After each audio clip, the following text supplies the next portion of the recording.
Welcome to episode 57 of Take of a Tea. Today we are doing a solo episode because I did have a guest lined up. I had one lined up, but the problem is that he has a real job, and when you have a real job, sometimes you have to work extra shifts. So I think it was on, wouldn't have been yesterday. Yesterday I went to work. Would have been Tuesday. Yes, today is Thursday. So it would have been Tuesday. We had a plan to record at 9:30 p.m. my time. About an hour and a half beforehand, he was like, I literally just got called into work to do an extra shift. I was like, okay, that's fine. We can do it later. So if you're curious, the guest was going to be the Real Geek. So at this stage, actually, does my web browser work? I don't know. We'll find out. I should have fixed this up before I started the recording. Nope. Okay, we'll fix that. So I'm going to show you his channel. Basically, he does various, Linuxy videos like I do because, that's the sort of guests that seem to do relatively well on the channel. There we go. And there we go. We'll bring it up without me doxing anyone. But yeah, he does generic sort of Linuxy videos. Generic makes it sound kind of bad. He does Linuxy videos. Mainly the sort of the discussion-y topics rather than, hey, I'm gonna look at, I don't know, YTFZF or whatever other nonsense that I look at on my channel. There we go. TRG, the Real Geek. Here is his channel. He did a really good video recently as well. Go watch this one. The True Nature of a Nerd.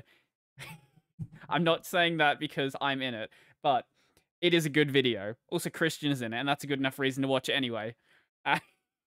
He took a clip from last week before. The week before when I had Christian on the episode, he took the clip from that. No, I'm not going to spoil it. He took a clip from that episode of the podcast and decided to make a video sort of centered around it, I guess would be the best way to describe it.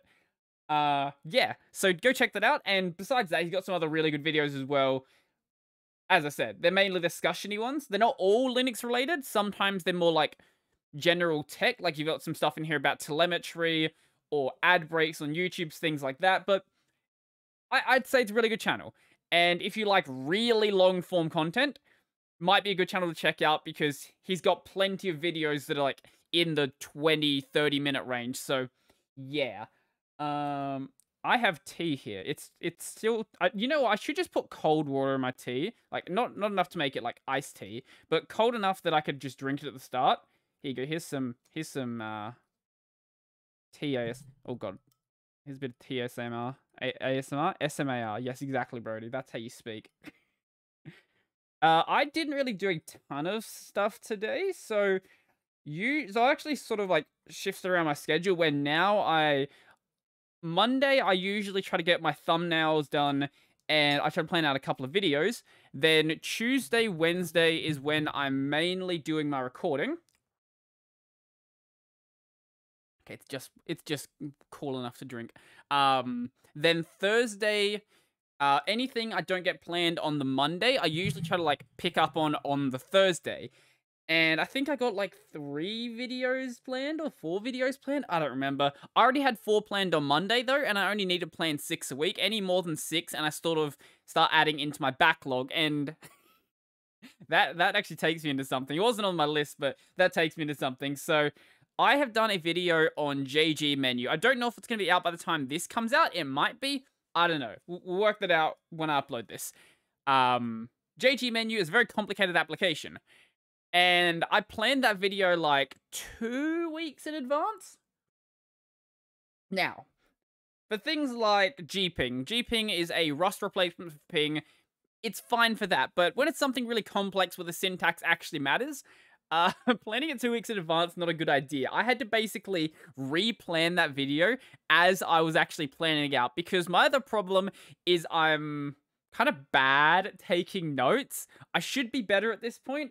I've kind of tried to get better over time, but this video just had exceptionally bad notes, so I had to do way more extra work just to get this video to a state where I could actually record it. I think it took almost twice as long as it was supposed to, so yeah, I'm gonna have to rethink how I do that. I'm trying to not keep my backlog as large because I think I had 16 things in my backlog, which is almost 3 weeks worth of videos. Because it's 6 weeks, so 3 would be 18. Almost 3 weeks. And yeah, for some videos it's fine. That one it wasn't. Or if it's something that's, you know, maybe it's more like something I just think about, like maybe I've got one planned about botnets, for example. Something like that where the specific content isn't super important. The content is just there to basically keep me in some general sort of flow, I think would be the best way to describe it. But the exact talking points don't 100% matter. I did one on Library TV being retired, which is actually the one that's coming out tomorrow as the recording of this. 6 days ago as of the time you'll hear this if you're watching it on YouTube. 4 days ago if you watch it on Library. And basically, I guess Odyssey now, because the Library TV website... Is this room echoey than it normally is? Give me 1 second. I think I know why. I left my closet open, and when I do that, I notice the audio is really shit. I'm going to keep talking as I do this. I could just stop talking because this isn't recorded live, but that would be no fun, and this is more amusing like this. The audio listeners have no idea what's going on right now, but anyone who's watching the video version just got to see something really dumb happen. I am a professional. I think I've just been live streaming too much, so I just want to turn... I need some WD-40. I just want to turn the podcast into a live stream. Honestly, some people have asked me to do that. It's just that the problem with a live stream is that I am Australian, and most of my guests are, like, American and European. So having a consistent schedule for that would be very, very difficult, because usually, with the Americans, I'll record at, like, 10 in the morning my time, which ends up being around 6 p.m. 6 p.m. if you go back. Yeah, it's 6 p.m. the previous day, which is usually fine. With the Europeans, though, I'm usually recording at like 9 p.m. HexDSL was an exception. HexDSL I recorded at 4 in the morning, which is why I looked very tired in that episode, because I was very tired in that episode. But besides that one, usually it's 9:30 or so p.m., which ends up, I think, if we go GMT, let's just go GMT 0, I think, what would that be? How does time zones work? 10 a.m.? I think 10 a.m. Yeah, because it would have been 11 a.m. for the real gig, and Denmark is in GMT +1. So if we go -1, that makes it 10 a.m. Or was it 11? I'm going to go 10 a.m. Yeah, because it was going to be 9:30 for me, and we have half-hour time zone half-hour time zones in Australia because our country is really dumb. If you didn't know, Australia has half-hour time zones. I'm going to show you this. Australia time zone. Here we go. Time zone map. Give me a map. Here's my favorite picture on the internet. Here we go. So for any of the audio listeners, what we're seeing right now is Western Australia is GMT +8. Northern Territory, which is the place directly above my state, is +9:30. Then my state observes daylight savings time, but Northern Territory doesn't. So my state is either +9:30 or +10:30. Why is it half hour? Don't question it. Right now we're in +10:30. Then if we go up to Queensland, Queensland is +10, and Queensland also doesn't observe daylight savings. But then we go over to, say, New South Wales and Victoria and Tasmania, and they're +10 or +11, and they also observe daylight savings. Why does our country not universally observe daylight savings? I don't know. Why they're half-hour time zones? I also don't know. I don't have an answer for you, and don't think we'll ever have an answer. Because Australia's time zones are kind of fucked. I think that was the longest time I've gone an episode of Tech of a Tea by myself without swearing. When I eventually get Lunduke on the show, when he bothers to respond to his emails, then I guess that episode there'll be no swearing either. I do have it, like, I was talking to him on Discord. He said he wants to do it. Unless this person has been an elaborate troll pretending to be Lunduke for the past 3 months, then Lunduke is in this Discord server. And he's just not looking at his emails. One day I'll get Lunduke on the show. Especially, like, I really do want to get him on the show after that really, really good video he did on Richard Stallman. Are we getting to Richard Stallman this quickly? I guess we are. So if you're somehow very, very out of the loop in the FOSS community, Richard Stallman, Matthew? Is that his middle name? Matthew? I think it's Matthew. RMS. The M stands for something. I think it's Matthew. Could be Martin. I don't know. Someone correct me. I could just Google it right now. Richard Stallman. What is Richard Stallman's middle name? It is Matthew. I was correct the first time. Cool. I don't know where I got Martin from. Anyway, he is now, actually we'll stop from there. He was ejected from the Free Software Foundation after some comments that came to light. They didn't really come to light. Everyone already knew they'd been made about 18 or so years ago, plus some comments he made, I think it would have been 2019, September 2019 was when he was ejected, so a little bit earlier than that he made about Jeffrey Epstein and Marvin Minsky. I said that name wrong every single time. I always try to say Minsky. It's Minsky, I think. Pretty sure it's Minsky. Anyway, some comments he made about them. There was a big campaign to get RMS removed from the FSF. They succeeded. Now, in 2021, he is back on the board of directors. He is not the president, at least at this stage. He is not the president, but that may happen at some point. I don't know. I've heard some mutterings from people. And because he's back, there is now this open letter here that I'm going to show you. I don't think I can read the words because, you know, YouTube would get very angry if I said some of these words. But basically, it's basically just slander. Actually, we can say some things here. So apparently he is misogynistic, ableist, and transphobic. And there is an appendix here that has a list of all of the things that he said. And while I don't agree with a single thing the man has said, if you take it from the perspective that Richard Stallman has never been the sort of person who cares about, like, mincing words to protect someone's feelings, and just take it from that perspective, nothing that he said was that bad. He wasn't calling for anything to happen. He was just sharing his opinion. And, you know, sharing your opinion is not allowed anymore. So, we have this open letter here that is trying to basically make the FSF reconsider their decision. Not just reconsider their decision, okay? That would be one thing. And just, you know, firing RMS, that's fine. It's not fine, but that's at least something that makes relative sense if we're going with the logic that somehow removing RMS from the FSF makes sense.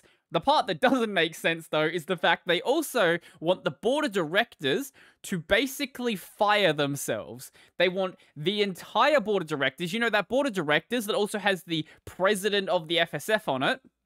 They want all of them to resign. I don't think they're calling to have them replaced, just resign.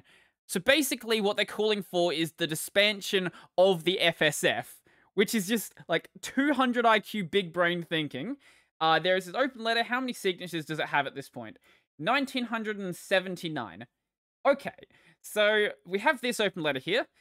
After this, then the Open Source Initiative, the Open Source Initiative also released a statement. You know, that Open Source Initiative that actively hate, or I guess they don't actively hate, they actively distance themselves from free software and basically only use the word free software when it's somehow going to benefit them. They also released a statement basically saying, we at the Open Source Software, or Open Source Initiative, we don't like Richard Stallman. It's like, yes, because you're the Open Source Initiative and you don't like the FSF. What do you want about, of course? The business-oriented Open Source Initiative doesn't like the FSF. Crazy. Who would have thought? Then after that, we actually have another open letter. So this one is the open letter in support of RMS. I'm actually doing, or I'm planning to do a video on this very soon. Here we go. And this one basically says pretty much that the FSF should reconsider removing Stallman. Not because they haven't actually removed him yet. Basically, they're saying, actually look at the situation like a group of adults. There's no reason just to remove him because people are creating an angry mob telling you to remove him. That's pretty much their mentality here, and that you should look through Stallman's statements through the lens of understanding who Stallman as a person actually is, and that nothing is really out of the ordinary for him. These are all fairly normal Stallman statements, whether you agree with them or not. Nothing that he said is really out of character for him, and if you're fine with him for all of this time, there's no reason to really change your opinion on him when it... Yeah, words are hard. Pretty much just approach this situation like an adult, look at Stallman as a person, and take the words with basically a grain of salt. And this one, how many signatures does it have? This one has 1385. And there's a lot of Russian signatures on here, basically because it got shared on Russian social media, and that means that now there are people creating issues on the GitHub page, pretty much just saying that a lot of the signatures are from Russian bots. Because Russian bots are very, very important to bringing Stallman back to the FSF or something. The Russian government is very concerned with who leads the FSF. That is a very important... very important matter for Russia. I can't even take it seriously. Yeah, this one is lagging behind in signatures, but from what I've seen, it seems to have more pull requests coming in for signatures, so it's sort of catching up. Also, this one actually has a Chinese translation as well, which is cool. The other one doesn't. That makes this one more inclusive. So, unless everything just suddenly changes, I will be doing a follow-up video where I do talk about these different letters that do come out. But the big thing that sort of happened is that the FSF actually has sort of announced they are changing how they... what it says here. The preliminary board statement on FSF government. On Wednesday, the FSF board of directors committed to a series of changes related to organizational governance and the appointment of members to its board of directors. Basically, what they're going to be doing is making the, I guess, appointment process for the board of directors far more transparent and show you how people get selected, and that's what transparent means, Brody. They will go through the existing board members, making sure they are a good fit for the FSF. I don't know what this actually means going forward, whether that means that RMS will be removed, whether that means anyone else will be removed, but I feel like the fact that they were willing to bring RMS back, even after the initial statements that were made, leads me to believe that they're not just going to remove him again for the exact same things. Like, with the open letter against RMS, there is no new information being shown. It's the exact same stuff that was mentioned back in 2019. It's not like RMS was in some new scandal that, you know, people are suddenly outraged about now. No, nothing new is being added. It is literally point by point the exact same information. The open letter I mentioned before literally links to an article from when he was removed back in 2019. There is nothing new being said here. It's just the exact same old arguments basically trying to be used again when that doesn't make any sense. And I really do hope the FSF just stands their ground and like, okay, we removed him once for these reasons, and now we don't think it makes sense at this point. I just realized the cable is being crushed by my microphone. Now that we've brought him back, we're not going to remove him for the same reason. Jesus Christ, I cannot speak. At least that's what I hope.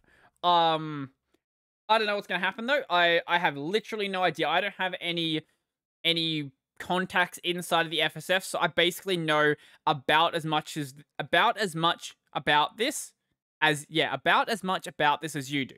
Yes, that's how sentences work. I I don't know why I just showed you my Mastodon. Here's my Mastodon. I'm a professional. Moving on from that, because otherwise I'll probably just start talking in circles about how dumb I think trying to remove Stallman is again. Let's talk about the Discord Microsoft deal, or supposed deal that's going to happen. So if you're somehow out of the loop, maybe it's completely changed by the time this comes out. Maybe Microsoft doesn't actually go and do this. Our favorite company of the internet, the one and only Microsoft, is in talks, apparently, to acquire Discord. So here we go. Who do you want to go with? IT News, Microsoft, Bloomberg, or The Verge? Let's go with The Verge. They've got a pretty website, even if their articles are generally awful. Discord was apparently valued at $7 billion. Jesus, okay. That's news to me. This is a really cool background, though. I do like this. Oh, it's actually made in-house. That's awesome. Alex Castro, that is a cool picture. Yeah. Let's find if the article is just as cool. So, Microsoft is in discussion with Discord to acquire the gaming-focused chat software for more than $10 billion, according to sources talking to Bloomberg. Maybe we should have just gone with the Bloomberg article then. VentureBeat reported earlier today that Discord was exploring a $10 billion plus sale after multiple potential buyers expressed interest, and that had signed an exclusive acquisition with one party, suggesting a deal could be close. Apparently, Epic Games and Amazon were both trying, or they've both held discussions with Discord in the past. I could see Amazon getting involved in that if Microsoft doesn't. Epic Games also makes a lot of sense, but Amazon makes a lot of sense because of their acquisition of Twitch a couple of years ago. If they didn't already own Twitch, I would have said that Amazon purchasing Discord would make absolutely no sense. But the fact they do own Twitch, even if Twitch isn't much of a moneymaker, still does make sense. Because what Amazon would do, because this is what Amazon does, is they buy up companies and then merge all of their memberships together. So if you have a membership on Twitch, that's a Prime membership. So if you then had Discord Nitro and they own Discord, that would then be a Prime membership. Basically, it's just to get people to shop on Amazon. That's why Amazon buys everyone. Epic Games also makes sense because, you know, Discord gamers, Epic Games gamers, makes sense. Discord has about 140 million monthly users and made $130 million of revenue. Jesus Christ.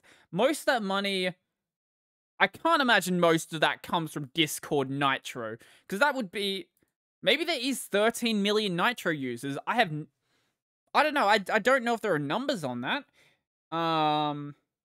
Apparently that's how they make money, but I have a feeling that they probably sell your data as well. Do they really? Okay, I have to find this out. Do they actually wait, that's not how that works, would it? Because it's $10 a month.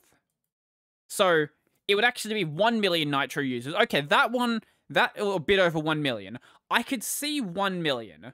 Or I think like 1.1-ish or so. That seems more reasonable. Because if it was 10 million, that would be a hard sell for me, but I could see this. And if Amazon was to acquire them, then that would very much encourage people to actually get Nitro because, you know, Prime and all that. Now, Microsoft is an interesting one. I don't know, obviously Microsoft, like Xbox and all that, but I don't know what Microsoft would want Discord for, because when they had Mixer, they basically that didn't last for very long. If they were still running Mixer, that would make a lot of sense, but I don't really know why Microsoft would be interested in owning Discord at this stage. I guess, well, they do own Skype and Teams. A couple of guys in my Discord were talking about this. That's really the only thing that makes sense. If they want to, like, migrate all of them together or something like that, I don't know.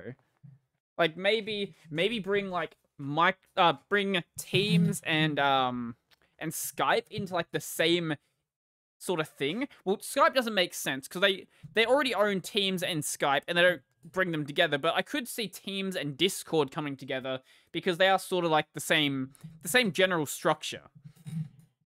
But apart from that, I don't really see it making much sense. I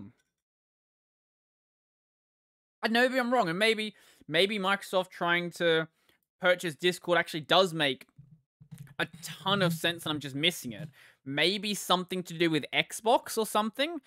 Or actually no, Microsoft is in the business of selling games on Windows 10, aren't they? Because they've got the Microsoft Store.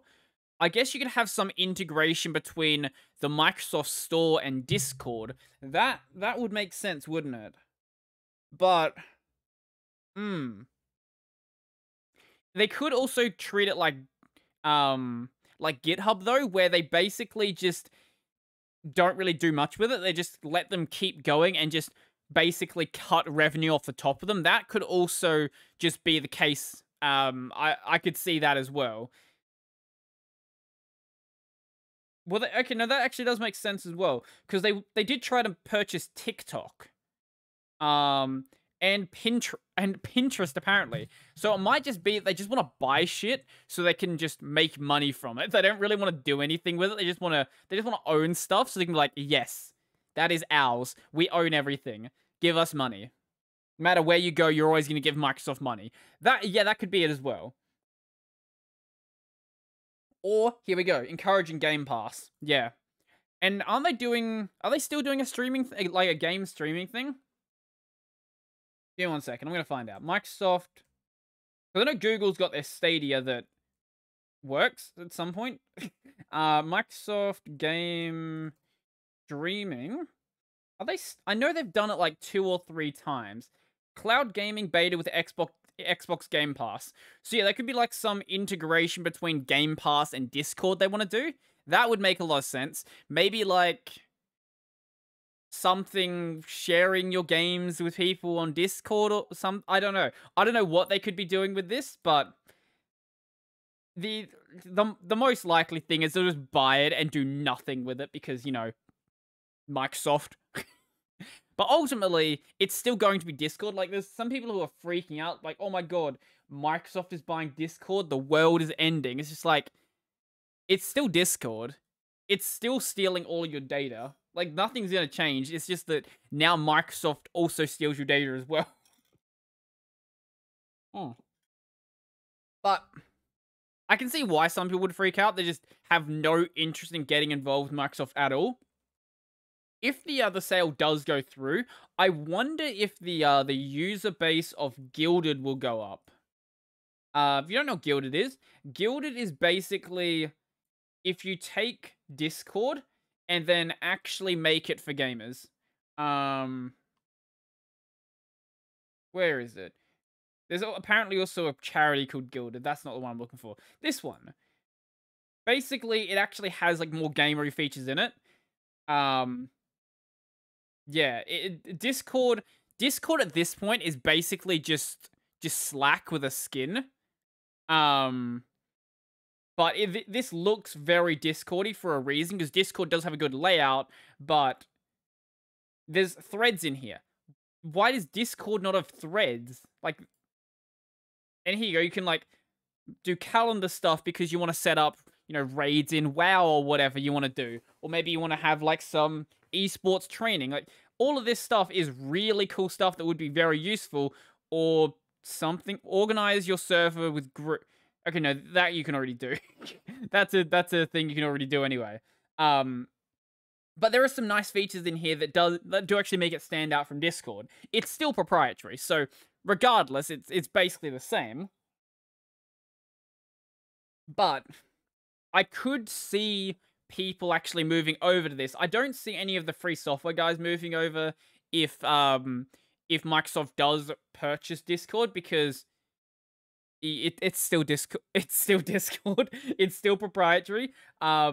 Maybe they'll just get ultimately sick of Discord and finally start pushing money into Matrix, and Matrix will finally become decent.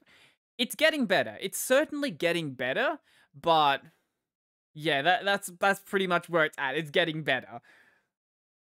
It's still in the works for doing they're not communities? No, communities is what we have right now.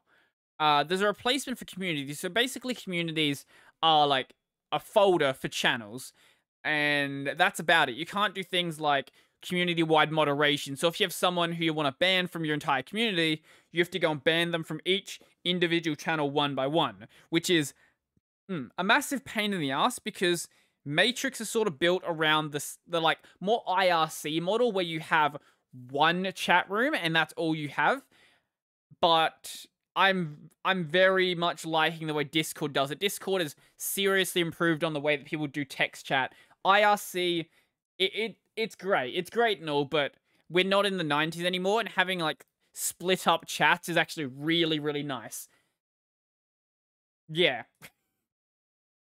Because sometimes you just like it's all well and good if you want to have like say something focused on Linux and something focused on anime, for example. This is well, it's pretty much the same sort of IRC model. It's just more grouped together. You know that all of these things are actually related without having to sort of guess they are. That's the model that I think makes a lot more sense. And I think people are very much used to that nowadays as well. And I can't see anyone going back to things like team chat. Is that the not team, is it called team chat? There's like some old voice chat clients people used to use. Mumble's another one that people talk about occasionally. Yeah, no one's going back to those, and especially no one's going back to Skype. Skype is I've had to use Skype once relatively recently, and it was cool. It was a shit show. It was an absolute shit show, and I don't recommend anyone going back and doing that. But hey, maybe Matrix will get better. Maybe. I hope. I have my hope. I've done a few videos on Matrix. They never really do that well because no one actually uses Matrix. But the bridging is nice. A lot of people talk about the bridge. A lot of the like hardcore Matrix guys talk about the bridging as being a problem, but I do like the fact the bridging is there. Like, if you want something that is private, go into an encrypted room because bridges cannot work with that because there's no point to bridge an encrypted room because Discord isn't encrypted. So you're basically encrypting the traffic on Matrix and then unencrypting it to send it to Discord, effectively breaking your encryption. So yeah, as long as yeah, I think I've got one encrypted room. I think there's one encrypted room in my community. So if you want to go hang out there and say, I don't know, bad things about the Chinese government or something, you can go do that or something. I don't know. You can do that in my general chat. I don't really care. I don't care if we get banned in China. That's fine. I don't think I have any viewers in China actually. Maybe I do. I don't know. I know I've got a lot in India. Especially if you come to my live streams, you want to see how many Indian people are following my channel. There is a surprising lot of them. I think it's third biggest demographic. Yeah, I'm gonna check right now. I'm pretty sure. I know US is the top, which makes sense because, you know, I upload US time and it's Linux stuff, and Linux stuff tends to be popular in the US anyway. Popular relative to Linux, not popular in general. Oh my god. My metrics are doing mental stuff right now. I've just broken another record. Biggest region. So top one is United States at 19.8%. Second is Germany. I want to find out when I'll find out in a second when my time is relative to Germany. Then India is 6.1. We're gonna find out right now. So timeanddate.com. I know I could do this on my terminal. I should write a Python script that makes the CLI tool I was going to use easier. That's just time. I put 6:30 in the morning. India. Let's say New Delhi. 1:30 a.m. People in India just not sleep. Okay. And what's the other one? Germany. 9 p.m. Aha. Aha. People in... Why? Then And then San Francisco. Okay, I got my time completely wrong, apparently. Apparently, it's 1 p.m. in San Francisco, so maybe it wasn't as late as I thought. Maybe I should. I've considered pushing my uploads later, and I did push them back, or did push them forward, once in the past. I might do it again. I don't know.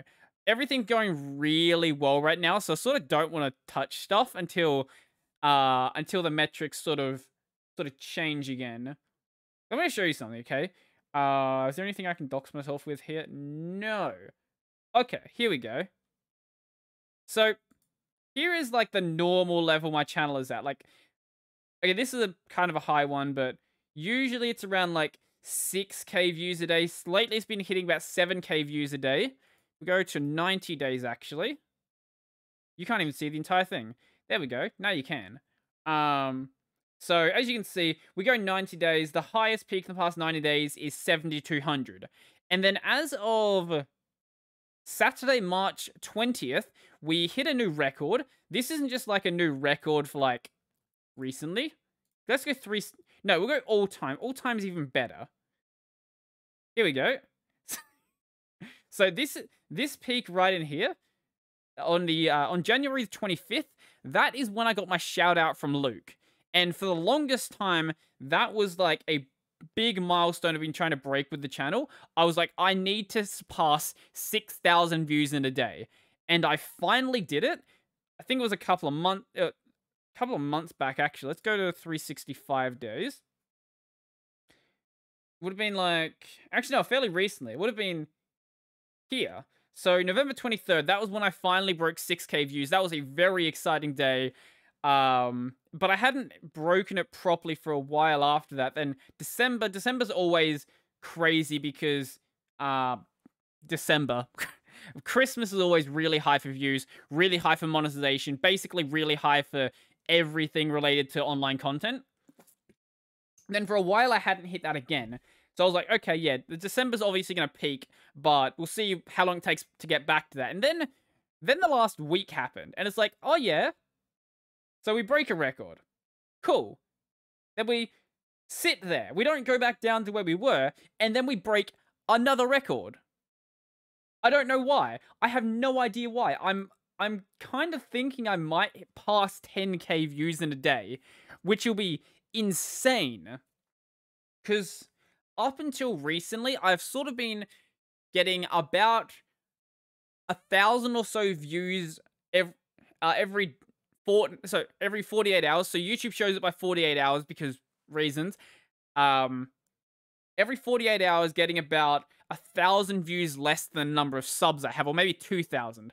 But now we're like over, like way over the sub count. We're at, what are we at? 16,185 views right now, and my subs are at 14,781, which is awesome. Because I want to hit 15k before my birthday, and that's, as of the recording of this, it is the 25th of March, and my birthday is the 9th of April. So, as long as we're doing, I think, what are we at? We're 220 away from 5k, so how many days are in March? 30 days has September, April, June. So there's 31 days in March, yeah. So there's 15 days. So 220 divided by 15. That'll be, like, I'm gonna hit it. There's no way I don't hit it. 14.6. And I usually average on a bad day. On a bad day, it's usually like 20. There was this one day in here where I got 7. But I think that it counted the subs wrong and didn't count any that day and then just merged them all into the following day because reasons. Yeah, so I'm gonna hit it. I'm just very excited for it to happen. I would like it to be just before my birthday. That would be really, really cool. Yeah. I'm excited. I didn't think I would be at 15k this quickly. That's all I'm gonna say. I didn't think it would happen this quickly. I had initially thought, like, before the shout out I got last year, I thought I wouldn't have got, before the shout out happened, my goal was 4k by the end of that year. And now I don't know what's gonna happen, especially with these the recent changes to my analytics, because I know, well, I know what's caused it. I know the after effect of what's causing it. I don't know exactly what I've done to make the after effect happen. The thing that's caused the massive growth in views is the fact that I'm hitting YouTube Home, and YouTube Home is where most people watch videos from because the sub boxes are broken. But by YouTube Home, I mean the YouTube homepage. That's where most people tend to watch content from, and I'm getting pushed to a lot of new channels right now. That's what's causing it. I don't know what I did to cause it, though. So once it stops, I don't know how to how to make it start again. Maybe it's just the fact that there's, I don't know. Maybe it's just the fact that I'm really the only big channel at this point. Big relative to Linux, once again. The only big channel at this point that's actually doing these software-y videos. Like, big Linux channel doing these software videos. Like, all of the others have sort of shifted. Mental Outlaw, to his credit, is doing some really good videos, but he's mainly focusing on crypto and the internet right now. DT has gone back to his roots and is doing a lot of distro stuff. Once again, a lot of respect for the content he's doing. Luke doesn't upload videos. When he does, it's usually some like random rant, which I think is where he should be. I think there's like one or two other channels around my size that are doing the same sort of content. And they're all really good. Old Tech Bloke is one of them. Old Tech Bloke, I'm pretty sure, is doing similar content. I'm going to check right now, just so I'm not saying the wrong person. Yes, Old Tech Bloke is someone doing it, but he's only got 142 videos. He also just doesn't upload very often. So, the fact that I upload more sort of gives me more opportunities to be in the algorithm. If he uploaded as much as I did, because his views are pretty much, per video, as good, or in a lot of cases, actually better than mine. He just uploads maybe once or I think it looks like once a week. Yeah, that's what it looks like here. Probably because he has a real job and he's actually busy. But if he uploaded more, he probably would be killing my channel right now. I don't know, maybe the uploading more is hurting what I'm doing. I've thought about it before. Some people have mentioned that, like, you upload too many videos, I just don't watch all of them. Whereas my thought pattern is I upload a lot, and even if you don't watch them, someone else will. And if I upload more videos, then I have, like, a wider range of topics that I'm actually able to hit. And actually, that might also be contributing to it. Contributing is what I'm trying to say, Brody. Contributing to it, the fact that I'm not just doing only software stuff right now, I'm trying out a lot of other stuff. Like, I want to do a lot more of the discussion-y topics, because as much as I love the software videos, there's also a lot of just general things I want to talk about, like Library TV retiring, or the changes to Odyssey, or Richard Stallman coming back, or, I don't know, the importance of, like, OEM sales to the growth of Linux. Things like that. All of those things I want to talk about as well, but just doing the software content isn't going to let me do that. So I think I'm doing a bit more of a mix now, where you just heard, goddamn it, Mastodon making noise. Close that. It's just someone favoriting a thing. What was I saying? Right? This is the problem with not having a guest here. Now I forget stuff. I've gone back like 20 minutes. I'm thinking about Discord again. Something, videos, ideas, content. Right. Because I'm doing a lot more of the discussion-y stuff, it's giving me opportunities to do those ones. But right, that's where we're at. I'm trying to keep it like maybe half-half at this point is where I'm at, roughly, where I do 3-ish videos on discussion, and then the other 3 are going to be software. Sometimes it ends up being more software, though. I try not to burn through all of my discussion-y topics, because those ones are a bit harder to actually come up with, so 2 or 3 a week, I think, is a good number to be at, because that gives me time to actually break from the software, and then time to actually try the stuff out. Yeah. Because I picked this up, why don't we talk about my new lights? So you might notice that my lights are considerably more vibrant now. So, also they look different.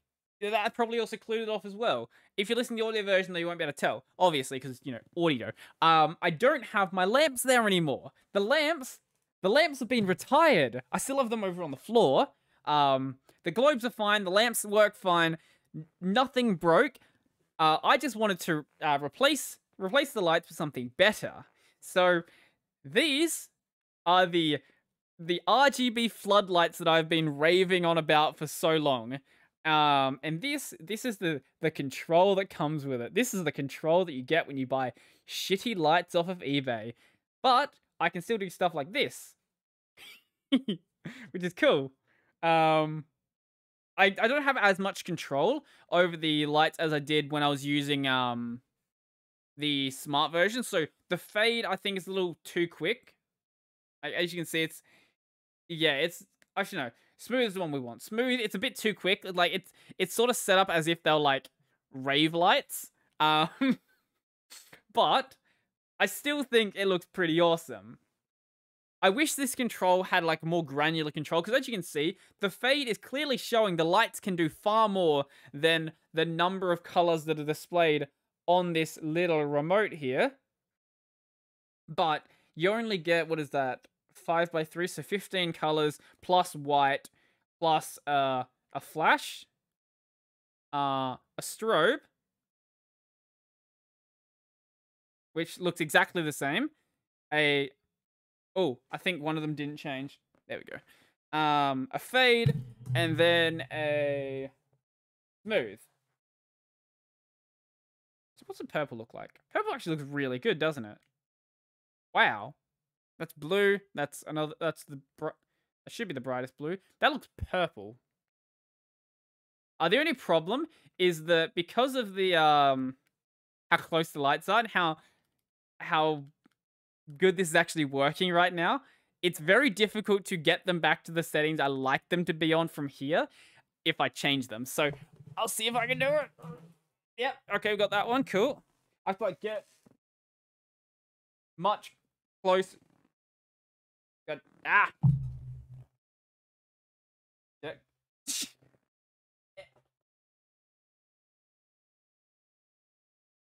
don't think we're gonna get the lights back. I could just get out of my chair and fix it.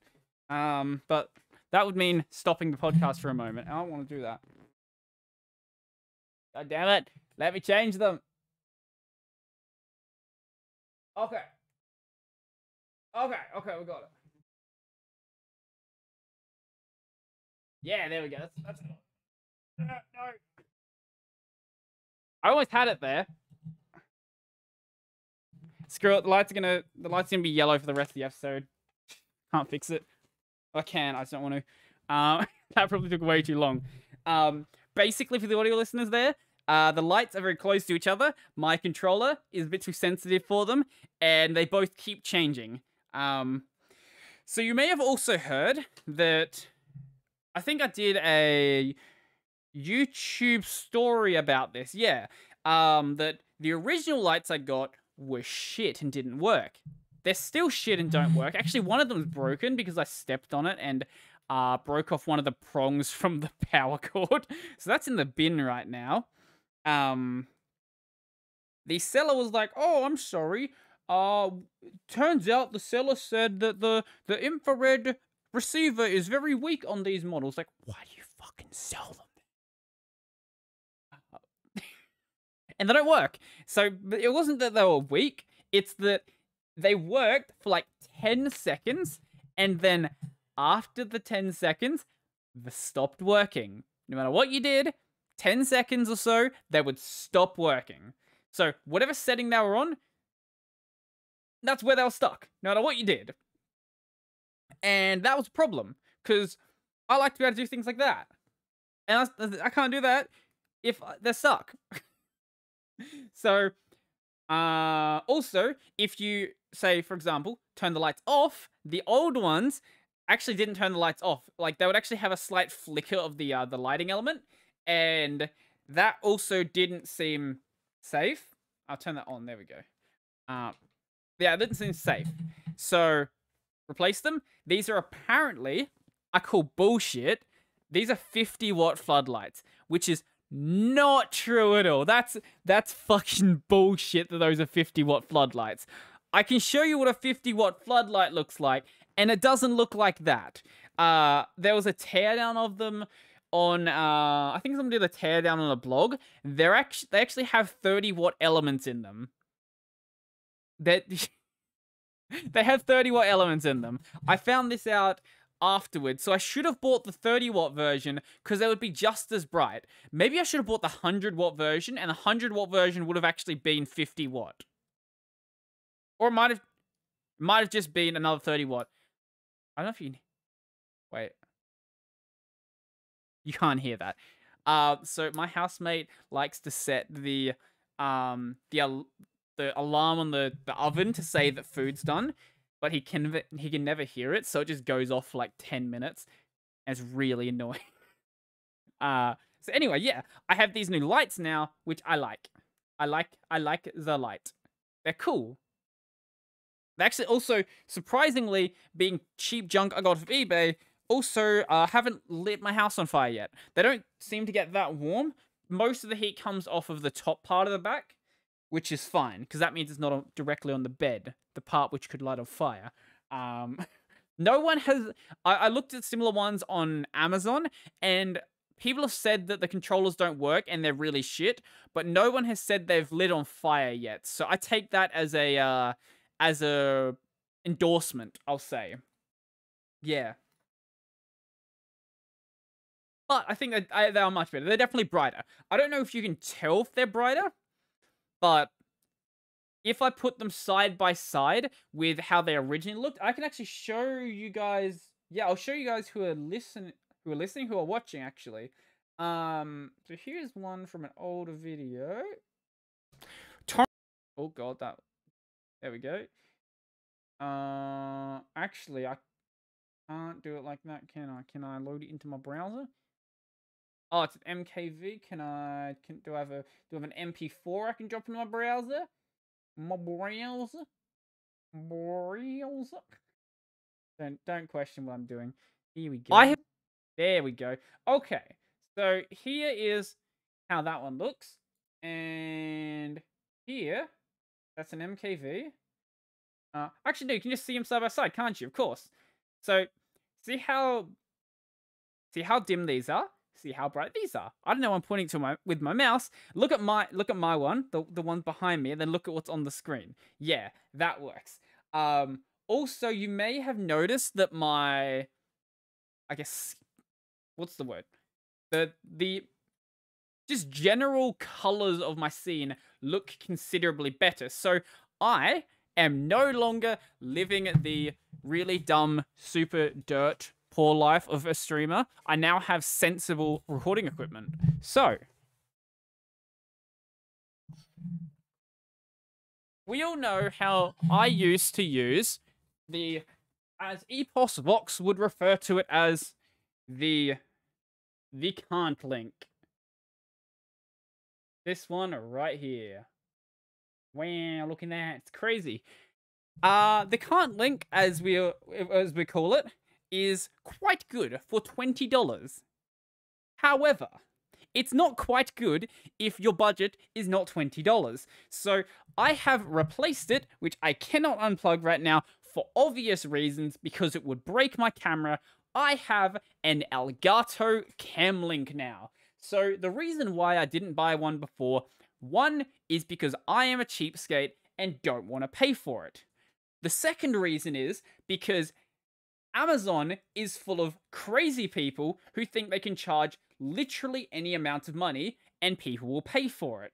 So the Elgato Cam Link for basically the past year has been $500. Now it is $169. Now $169, keep in mind, is the Australian price. The Australian price is obviously going to be higher. I believe you can pick them up in the US for like $130 or so.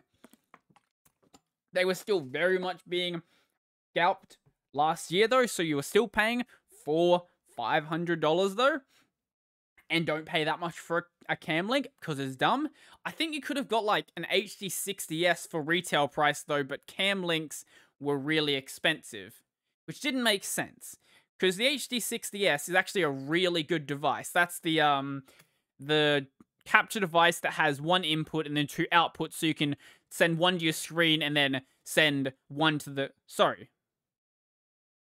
Yeah, no, that's right. Send one to your screen, and then capture... Wait.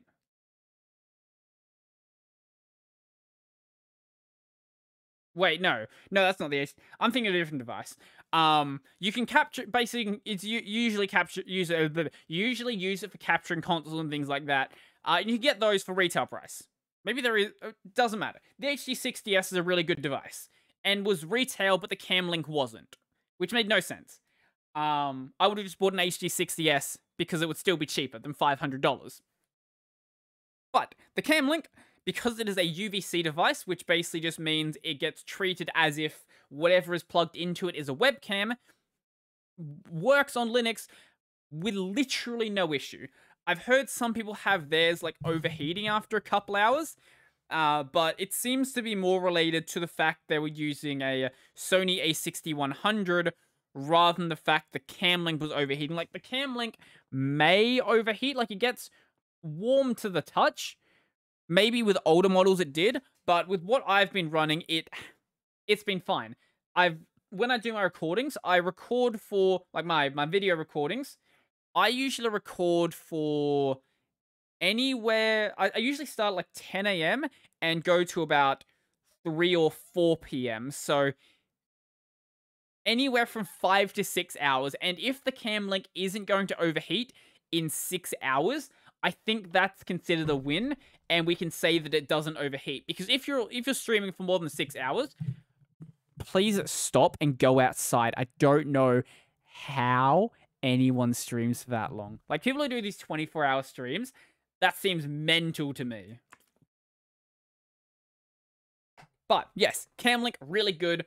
I may get an HD60S for the console stuff, because right now I'm still using one of these bad boys and a cheap-ass HDMI splitter off of eBay, so that I can have the video going to this bad guy and going to my monitor.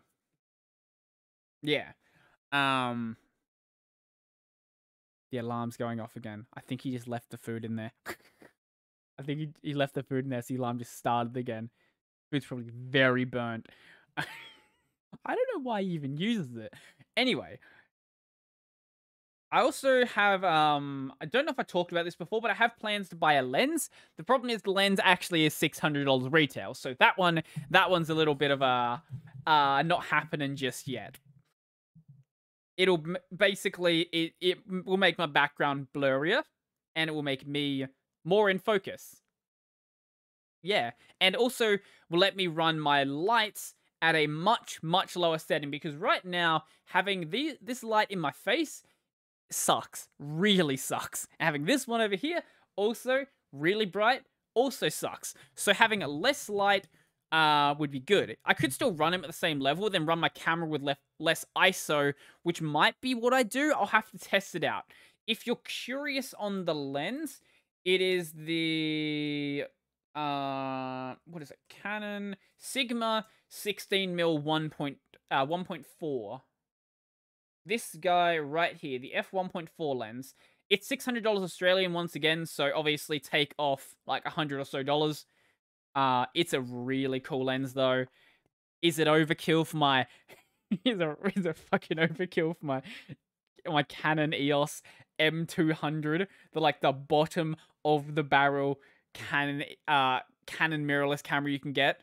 Yes, it is so... Or, I guess bottom mirrorless camera with an interchangeable lens mount. Yes, it is. It is very overkill, because this thing is over half the price of the camera. And actually, because I bought the camera during Black Friday, actually more than the price I paid for the camera.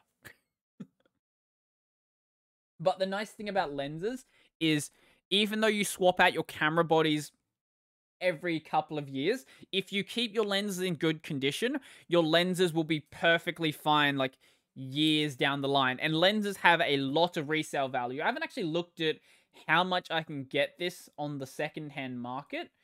I'll find out. I might be able to get it pretty cheap, actually. Probably not, because lenses don't lose a lot of value. Secondhand. Oh my god, wait, there's not people selling it on Gumtree, is there? Holy shit, there is. $420? These are in... Oh, there's someone in Hope Valley for selling for $500. It looks like it's in really good condition. Oh, that's like just around the corner.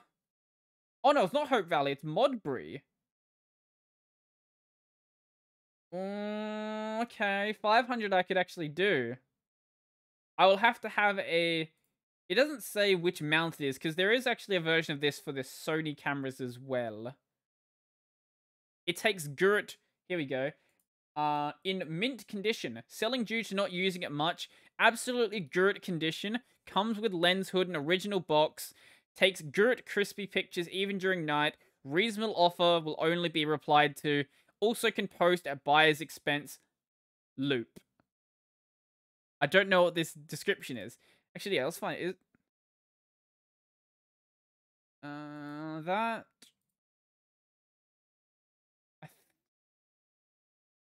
No, that...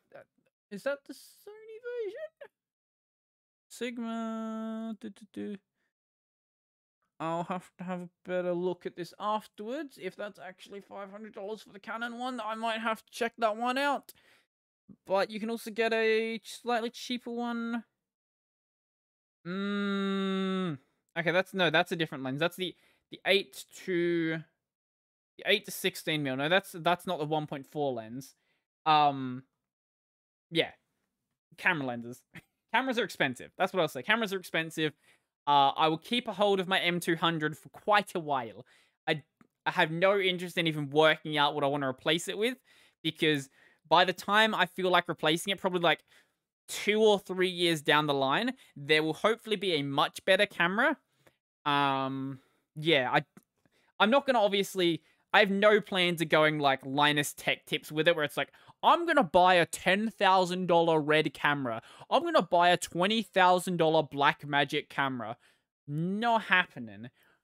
But if it's like, I might buy a $2,000 camera. Like, if I'm, if I'm doing YouTube full time at that point, I think it makes sense at that point to buy something really nice. Hopefully at that point, my crypto is also worth a lot and I can just retire. That would also be nice. Even if LBC does continue to go up and it hits something stupid like $5 or $10, which I will tell you now is well over what I need to actually retire, like stop working for the rest of my life kind of money. I would still probably keep making videos because I would get bored as hell not doing anything. Like, I wouldn't, I want to, like, if I get super rich from crypto, I would actually be like, I'm going to just live the rest of my life off of this money. I'm not someone who's like, I'm going to, like, go blow it on a Porsche or something. That's not the kind of person I am. Even as I started, like, making money from a job, I still didn't like the idea of spending more like $5 on something. Like, it took me a while to get used to spending $5 because I didn't grow up having a having an allowance. So basically, unless I did a job, I didn't get money. So I've always been like very tight with how much money I have, which I think is a good lesson to teach basically anyone. And I feel like it's definitely helped me out. This is also part of the reason, like, I can afford this lens today. I could afford a bunch of them. I'm just like, it's $600. It's $600 though. What if it goes missing in shipping? What am I going to do if it goes missing in shipping? That's sort of like the problem I'm at. Actually, no, now I just had a look at this again. This is definitely the Sony one. It's a different mount. That's a DCDN mount, not the Canon mount. The, what I'm forgetting the name of. Yeah. Yeah, there's a lot of the Sony E mounts in here. Yeah, these are not the one I want. I want the Canon mount. Why are there so many Sony users in Australia? Actually, maybe the Canon users don't want to sell their lens because they like their Canon too much. I have no idea what cameras are supposed to be better. I got the Canon because the Sony 6100 you couldn't really get properly in Australia. Like there might have been a couple of second-hand ones, but a second-hand camera body doesn't seem like the best idea. And there was the Lumix as well, but Lumix seems to have a lot less support. Plus, the Lumix was massive and made of plastic. You want to see what the Lumix looks like? I would say that DT uses it, but DT has had his camera out of focus for the past year and a half. So maybe DT's not the best person to look at for that. I don't know if it's out of focus or if he's just using like a shit capture stick like I'm using, and it just looks out of focus. Or was using, I guess. Because that's why I always looked like I was out of focus, because the capture stick was that blurry. It just made it look like I was never in focus. Like, not being in focus would be something more like... Gonna unfocus? It's not gonna unfocus, is it? It's not gonna unfocus, because the Canon focus is too good. I'll do this, actually. There we go. Oh, it refocused even though I wasn't there. It was like, hey, that's probably a body, isn't it? Focus on that. Yeah. I'm excited for the new lens when I get it though. That'll be fun. I kind of got convinced to upgrade my lighting when I did and also the capture stick when I did the episode with Christian, the Digital Life, because that man has a gorgeous looking setup. I've seen some good looking setups, like besides like really like high end ones, like people who have hundreds of thousands of subs who have enough money to like build a dedicated space for you just doing their videos, but for just a general office that you've sort of adapted into being a video space, he's done a brilliant job. He was actually inspired initially by me, so now the fact that his looks better than mine does actually pisses me off. Like, I have to make mine look better. So I may get into a war with him and buy better gear just for the sake of doing that. The problem is I have this bed, so there's not a ton I can do about that. I have an idea to make the background look slightly cooler though. I do also have some LED light strips. So you know how you can get those, like, if you go look at any like big streamer, they've got some like bar in the background that's like got a bunch of light. It's a light bar basically. That's how that sentence works. It's a bar with lights on it. It's a light bar. I'm gonna DIY one. I've got some LED light strips. I'm gonna basically just tape them to a piece of wood, put some like maybe baking paper around it just to make it so like the light disperses a bit and you don't see the LEDs directly, and probably stick it right in the back there. I might put one over on that side as well.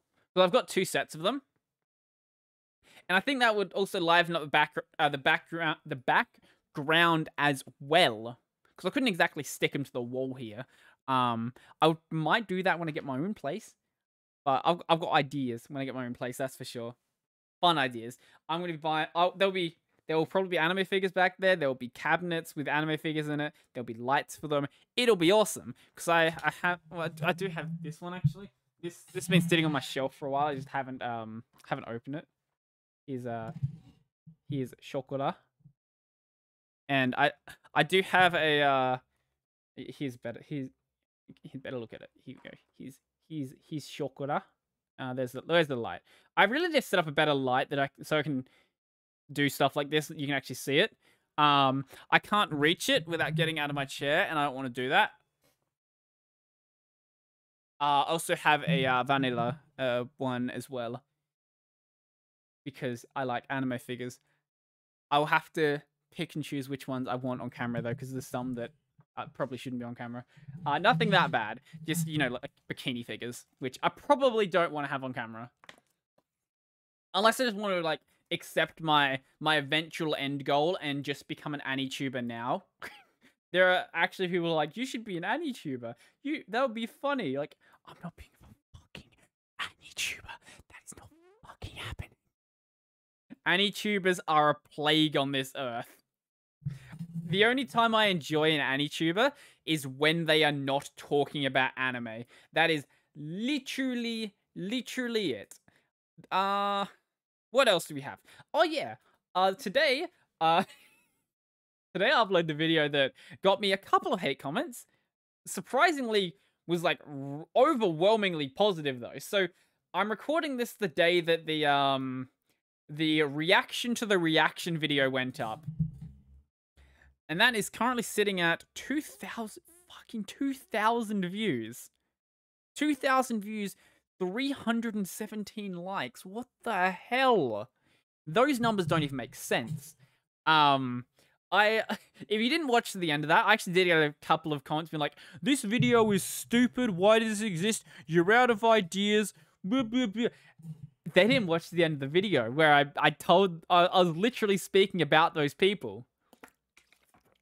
Where I made that because I wanted to take the piss out of the Linux community, because there are some people who take themselves too fucking seriously, who are like, this video should only exist if it has a purpose and it is helpful to me. If it does not help people, it should not be real. You should not make videos like this. They are not good. There are unironically comments I get that are like that. And I wanted to basically be like, fuck you. And I did. So that's why that exists. That's sort of the direction we're going with the channel. So I am going to pretty much just do whatever content I want at this point. Obviously, it's going to be Linux focused, but I'm not going to be like, oh, maybe I shouldn't cover this specific news topic because people might find it boring. If I want to cover a news topic, I'm going to cover it. There are a couple of things in the past that I've sort of skipped out on because I didn't think they would have been the best fit, but now, fuck it. If I want to do it, I'm going to do it. And that's the fun that you're going to get. And I hope that leads to better videos as well. I'm not sponsored by Pump, by the way. It's just Pump has cheap bottles and they're big. Also, they have sensible pop tops. You can just like pull them up. Pump, if you want to sponsor me, I'll take your money. You've probably got a lot of money. See, who is Pump made by? Coca-Cola. Coca-Cola, if you want to sponsor me, I'll take your money. Yeah. So, fun videos. Also, actually, I think the only thing I can work out for why my videos have been doing better is the fact that my thumbnails have just been, like, absolutely taking the piss recently. Like, my Stallman one, I'm, like, holding Stallman up into the air. It's not, like, the Stallman God picture either. It's the one where he's, like, laying across a bench trying to do, like, a sexy photo. But it's Richard Stallman, and he's, like, a big fat man, so it's not a sexy photo at all. And it's, like, part of his guts showing, but it's a very Stallman picture. And I think, yeah, as soon as I just started taking the piss like that, that's when it picked up. Maybe that's what it was. Maybe I should just, like, heavily take the piss with the videos.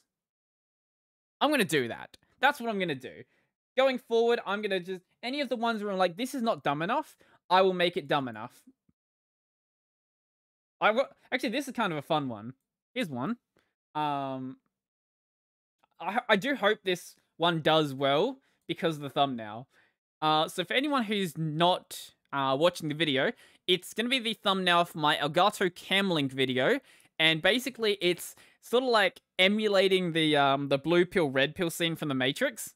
And I hope someone gets the reference, because I've got the Camlink in the red pill spot. So I'm pretty sure it is. I hope I didn't do that backwards. Matrix, red pill. 1 second. Did I do that backwards? No, I didn't. Okay. So yeah. Here's the Matrix one. Blue pill, red pill. Here is my one. And the Camlink is the red pill. I hope someone gets that reference, because that was a really fun thumbnail to make. And I want to start not just necessarily having my face in it, but start just doing really dumber ones like that, where I just do whatever looks like fun.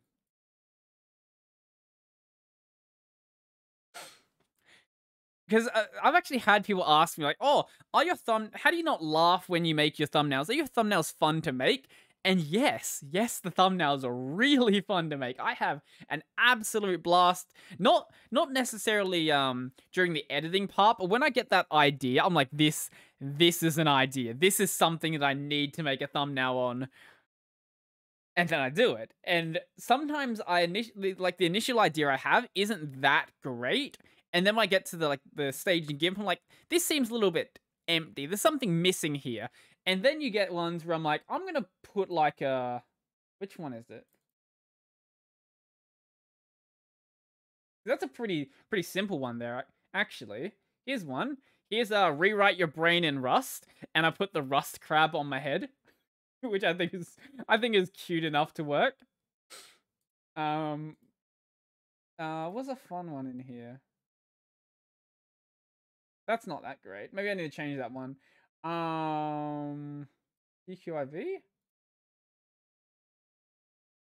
Where's the one I'm thinking of?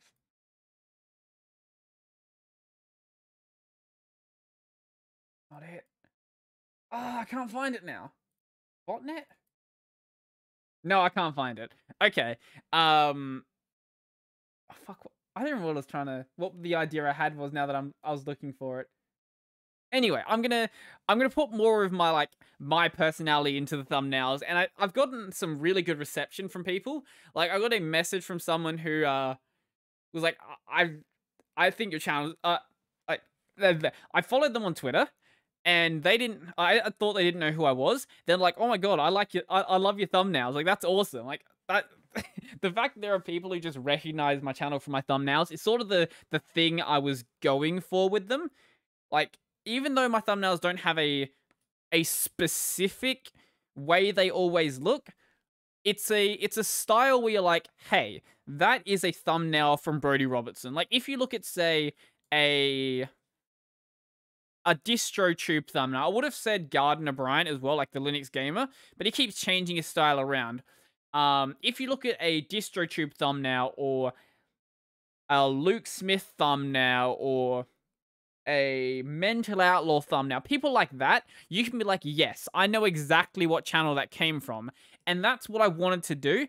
Obviously, my older style did achieve that as well, but it wasn't as fun. They weren't really as inviting. Now that I'm sort of putting a part of, like, my weird brain in there, I think it helps people actually want to click on it. And experimenting with things outside of face thumbnails, I think, is going to help as well. It has been fucking over an hour already. Jesus Christ. Let's see. Actually, did I already talk about headphones last time? I think I did. Oh, here's something. So, do you want to keep talking about more fucking camera stuff? No, we'll ignore the camera stuff for now. Okay, I'm sure you guys, if you haven't, words hard. Yes. Here's Based.cooking. So Based.cooking, you might be able to guess who made this, judging by the name. It is our favorite Linux creator who doesn't make Linux videos. It is the one, the only. Does he even have his name mentioned on here? He has a couple of videos on here that you can work out exactly who it's from. Then it is the one, the only Mr. Luke Smith. So Luke made a cooking website. Yeah, it says right here, donate to Luke. Luke made a cooking website.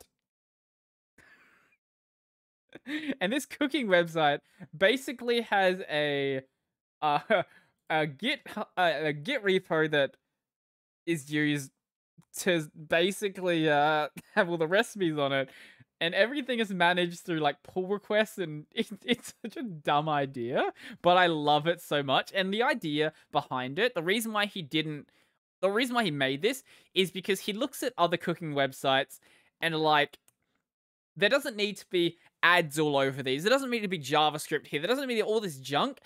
I just want a cooking website, and that's all. And that's what he did. And he's got some very strict limitations. It is, you can have a WebP in there, you upload some Markdown, and that's basically it. Well, see, yeah, it's such a cool idea. I don't know why no one has done this before, but Luke decided to actually do something. He complains a lot about web bloat, and then decided, I'm going to do something about it, and then he did. I think I recognize a couple of these contributors, actually. think I do. But Hacker News also talked about it as well because I love Hacker News. Hacker News is such a great website.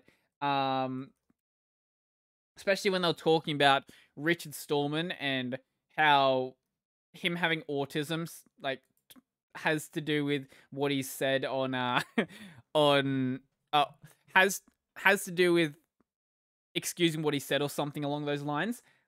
Here we go.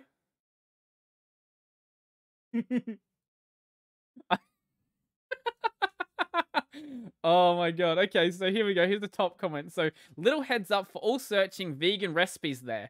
The author has an article named "Veganism is the pinnacle of bugmanism" on his personal webpage.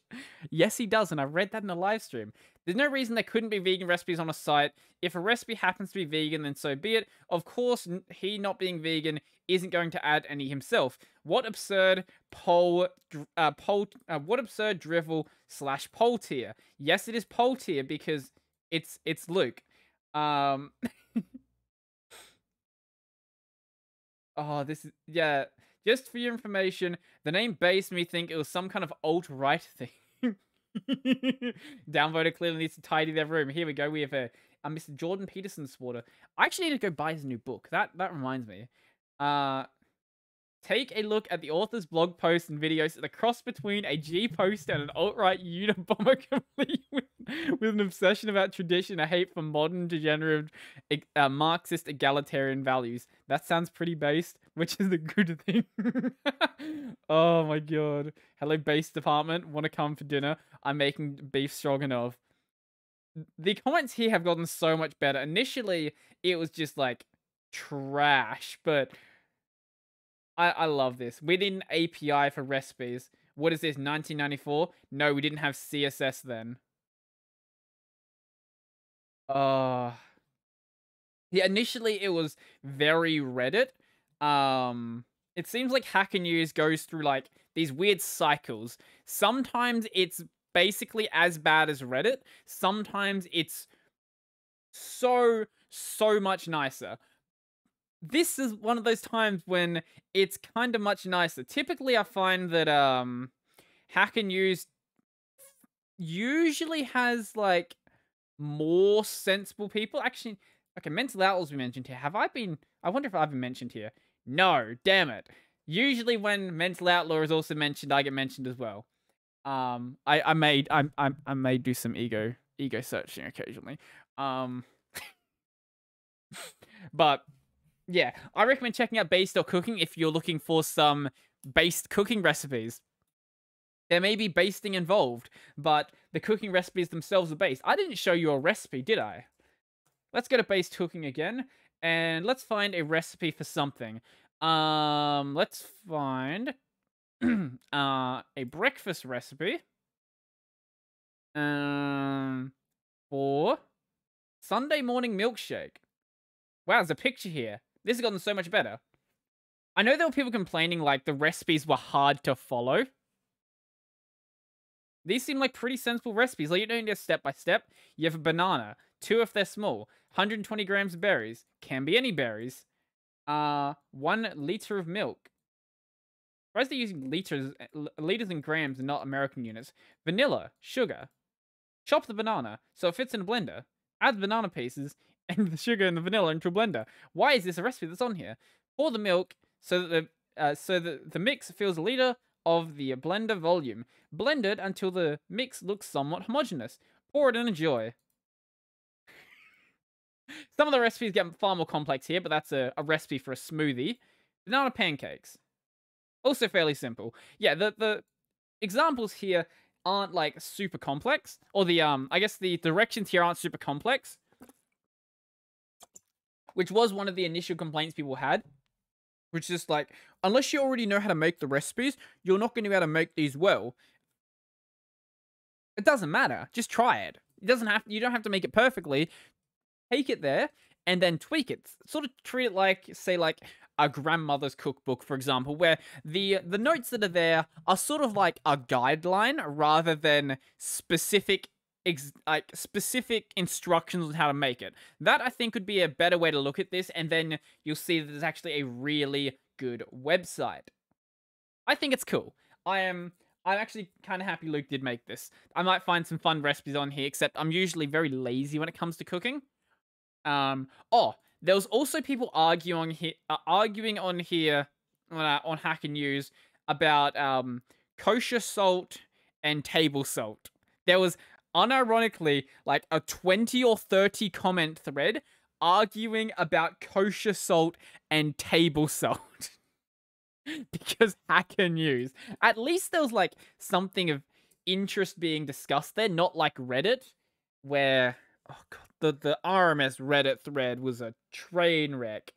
Sadly, the mods locked it because Reddit mods like to do that, where it's like people are having fun. Fun's not allowed, so they stopped it. Fun is bad. Anyway, this is what I was going to talk about before. So, you remember how you probably don't remember. You probably don't care about my camera stuff. If you watch my podcast and solo episodes, you hear me talk about camera stuff a lot. I have now replaced all of my camera mounts. Yeah, I guess all my camera mounts. So previously I was using these dirt cheap things I found off of eBay. Now the problem with them mainly is the fact that they were plastic. That is probably really annoying. Yeah, the problem with them mainly is that they were plastic. So I have actually gone and replaced them with my favorite brand of camera mounts. This right here is a SmallRig camera mount. If you are in the market for getting cheap, really, really fucking stable camera mounts, go look at SmallRig stuff. This thing is basically made out of solid steel. There's no, I don't think there's any plastic on it. The threading's not plastic. None of the, like, the mounting part is plastic. Maybe, okay, I think the only bit of plastic here is the little screw joint on here, but it's really thick plastic and is never gonna break. These things are also a ball mount, which is lovely. So you can, like, basically mount stuff however you want. And as soon as you turn this little screw thing, this thing is not gonna move at all. No matter what you do, it is just rock solid there. I'm honestly at the point where I think my light, like the light body, might break before the actual mount on the actual camera stand. So these, you can usually pick them up on eBay for like a couple of dollars. They're not that much more expensive than the other ones would have been anyway. So let me just check it. So SmallRig. Actually, I can check my my purchase history, can't I?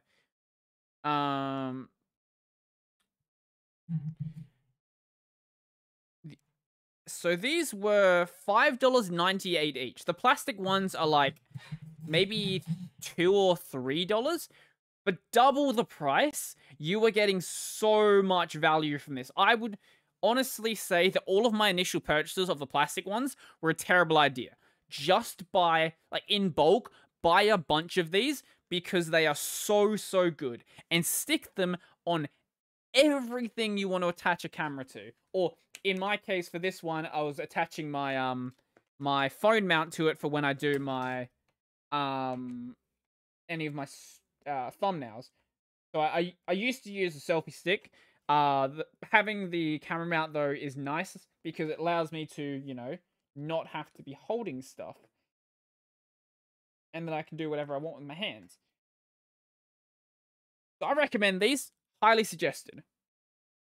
You can get like a bunch of different like formats for them as well. Like that one's just the very basic ball mount. There's also like this one here where it's like a, I guess, a lengthened thing. I don't know how solid this one is, so I can't say whether I recommend it or not, but this one gives you a bit more of like a length off of the thing you're mounting it on, whether that be a camera or, you know, some other sort of mounting mechanism. It gives you a bit more length to actually work with.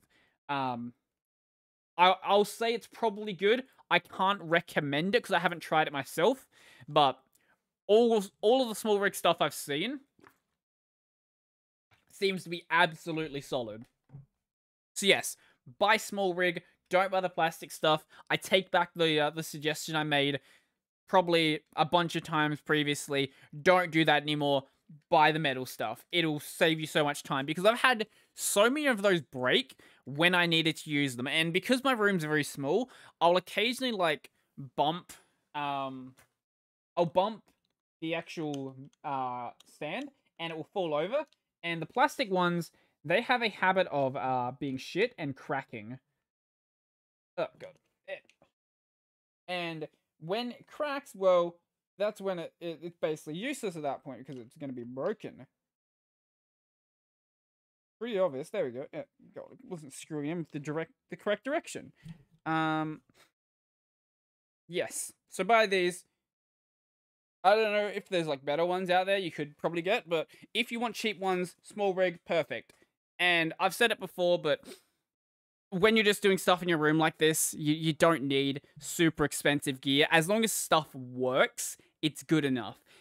The only things you really be spending money on if you're doing like a room setup like this is audio, soundproofing nonsense, sound isolation stuff, the audio gear itself, the lights. They don't have to be amazing lights, but having lights is a good thing. My lights were like $60, $70 each, and those ones are like $40 each back there? Yeah, something like that. And the camera. That's all.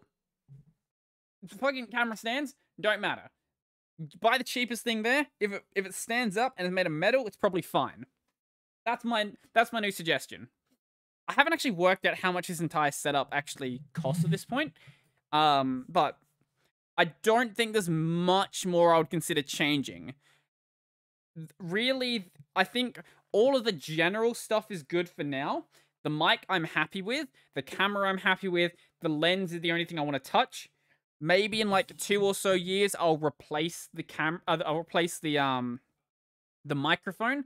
But I'm not touching my soundboard, because my soundboard is basically perfect. And yeah. Oh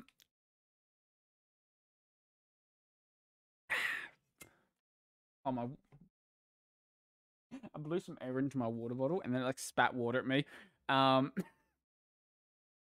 yeah, here's something fun I want to talk about. Let's move away from camera stuff and talk about the new hoodie I'm buying. So this will be already sold out by the time you're seeing this, because they're on pre-order and the pre-order goes out very soon.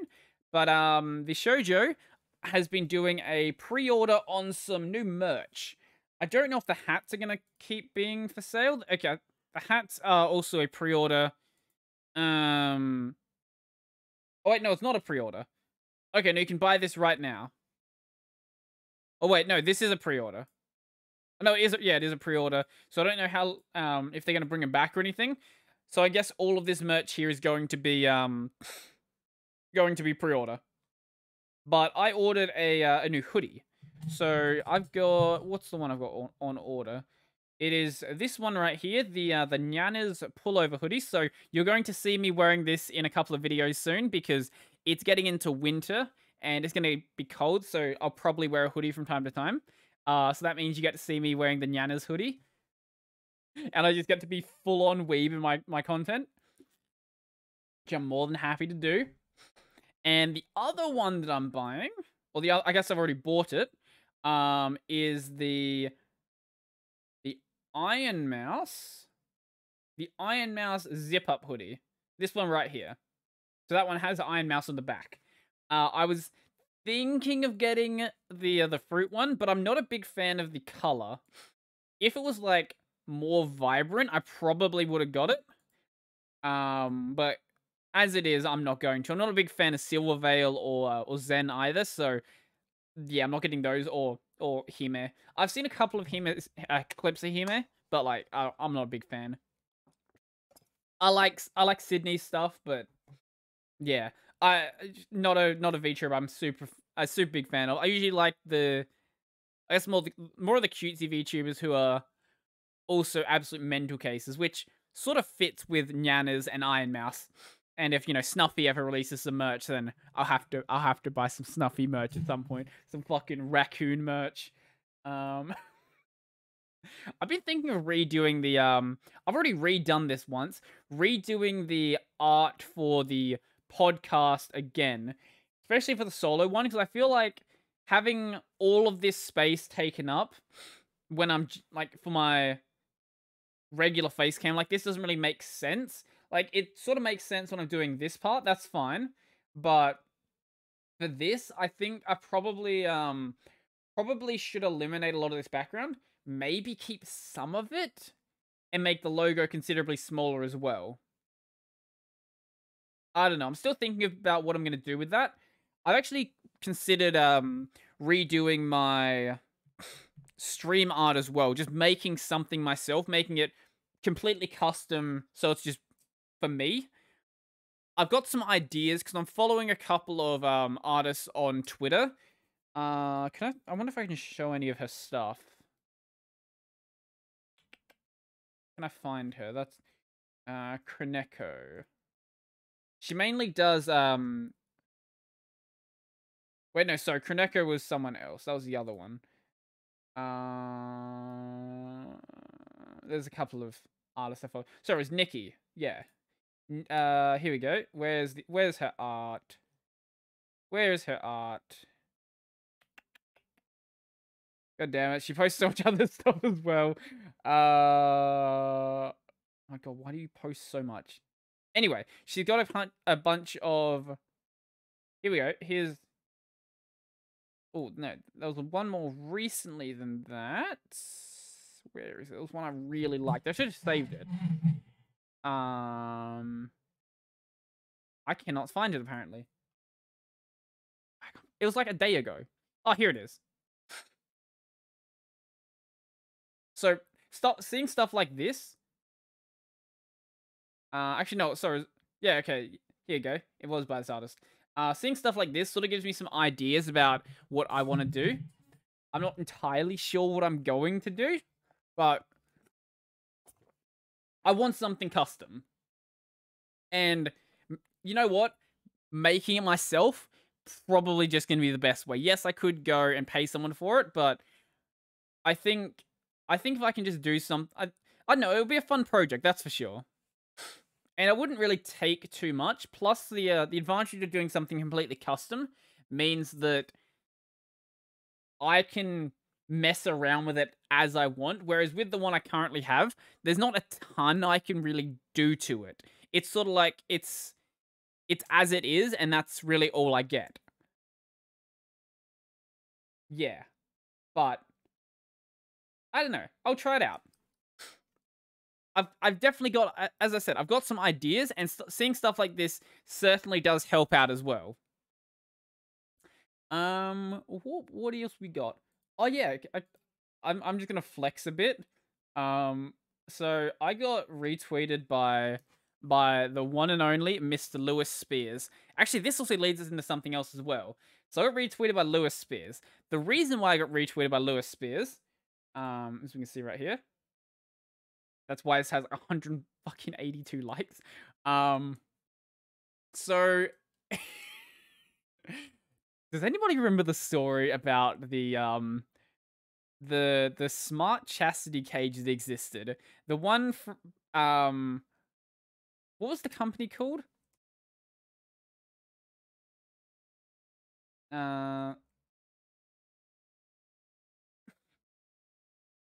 Here it is. Yes. The article's still up. I don't think they've retracted it. So this is the Guardian talking about it. From a company called Cellmate. Yeah, so Cellmate made this product. And Lou, because Lou has a tour he wants to sell, was like, how do I sell some tickets? All right, I'm really good at hoaxing the media. He's hoaxed A Current Affair, The Project, 7 News, a bunch of Australian outlets, but he wanted to go big this time. So he decided to go and hoax hoax Vice. And Vice being Vice will bite onto absolutely anything. Their journalists don't do the slightest bit of research if an article that seems exciting pops up. And they didn't do any research. So Lewis Spears made this fake as hell story, basically saying that he used one of these devices, and then he was being held for ransom, being asked to pay hundreds of dollars of Bitcoin, and yeah, they ran the story. You can go and find it on places like Vice, Motherboard, The Guardian even. The Guardian, okay, The Guardian's not a respectable outlet, but The Guardian as well, and a bunch of other places as well, The Verge, everywhere that talks about tech. And turns out it was all fake. Turns out it was all completely fake because Lewis wanted to sell some show tickets. And you know what? It's done well because the video is doing really bloody well. Oh, he was also faked. He was also, I guess, hoaxed Rebel News as well when he pretended to be the leader of the Australian branch of Antifa. No research. And it's not like he hoaxed some random person in Rebel News. It was the CEO of the company, which makes it even better. So, yeah, that... I congratulate Lewis for doing such an such an absolutely amazing job with that absolute fake article, and I can't believe how viral that went because he's done stuff like that before, but never to this level of viral sensation, basically. And then I basically congratulated him for it, saying, hey, that story went around the world. Every tech outlet on the planet has talked about it. Lou has absolutely outdone himself this time with the hoax, and I guess he appreciated the compliment. Sadly, I'm not going to go into his next show because Adelaide tickets sold out too quickly. Usually Adelaide doesn't sell out because it was like COVID safe shows, they sold out really early. It's really annoying.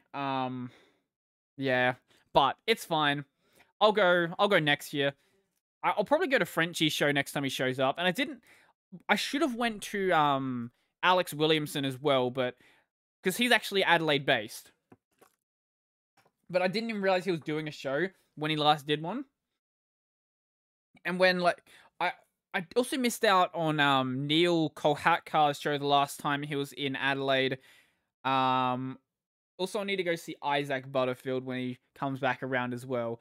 I don't know when they are, because a lot of the Australian comedians are based in Melbourne, and restrictions are sort of starting to, like, lift up a bit, but it's still a problem. Also, Melbourne's fucking underwater, apparently. I didn't know this. This is news to me. Someone in my Discord was like, hey, are you alright? I heard that Australia's flooding. I'm like, what the fuck are you on about?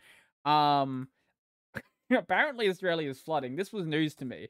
So, I think it's Queensland. It might not be Melbourne, actually. Queensland and New South Wales. Australia floods. Here we go. Australia floods. 40,000 evacuated, at least 2 dead. That's... Okay, I didn't need to know the dead part. Yeah, here we go. No, let me see. Don't fucking play audio. Don't do that. Can I see pictures? You gonna show me pictures? No, you're not gonna... Show me pictures. Someone show me pictures, damn it. Here. Here's Western Sydney underwater. Like, actually flooded. This is apparently like a 100-year flood. What is this? This is insane. I saw some people trying to, like, rescue someone, and they were in scuba gear. That's how deep this water is. This is a house almost underwater. The problem with Sydney is basically a bowl. This is why when the fires happened, the smoke in Sydney actually lasted way longer than anywhere else, like way after the fires ended, because it pretty much just got trapped within the Sydney area and had nowhere to go. Whereas other places, like when there was fires near my place, because I'm up in the hills, the base of the smoke just rolled on by and we're all good. And any of the plains areas were fine as well. But Sydney's kind of fucked when anything bad like that happened, whether that be floods, fires. It's just going to feel the reckoning for way longer than anywhere else. But yeah, someone asked me on my Discord if I was alright, and I'm like, I didn't even know it was fucking flooding, because I didn't hear anything. Usually, when I get any news, it's usually going to be from Twitter, because I don't watch news. I follow a couple of the like the Australian Fire Service and things like that, and usually they'll put out announcements about natural disasters. But I guess it must have went by me. Oh, okay. I thought it was new. I I thought there might have been some crocodiles in Western Sydney as well. There probably are, considering how flooded it is. There probably are going to be some crocodiles just swimming around Sydney right now, which is a terrifying sight. Like imagine your house just the water goes away, all the house is back. Obviously, all of the houses will have to be demolished, but you go back, try to like save any of your stuff that was potentially going to survive, and then there's just like a crocodile just chilling in your living room.